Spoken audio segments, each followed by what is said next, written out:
ఆ రోజున ప్రతిపక్షంలో ముఖ్యమంత్రి గారు చేసింది ఏంటంటే ఇద్దరు మాట్లాడుకుంటే ఆ విషయాలు పేపర్లోకి ఎలా వస్తాయని ఆయన చెప్పకపోతే పేపర్లో ఎంచుకున్నారు.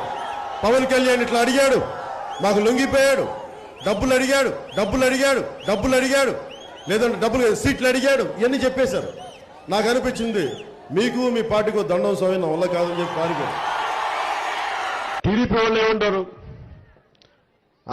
వాళ్ళకి 10 సీట్లు 15 సీట్లు పడేస్తే వాళ్ళు అలా తిరుగుతారండి. పవన్ కళ్యాణ్ జనసేన సైనికులు మనల్ని కించపరిచింది. అది ఏమీ ఆశించకుండా సహాయం చేస్తే వాళ్ళకి వాళ్ళ కుక్క బిస్కెట్లు పడేసి 15 సీట్లు పడేసి ఇది వాళ్ళ అన్న మాటలు బాధ కలగదా, మనకి కోపం రాదా, మనకి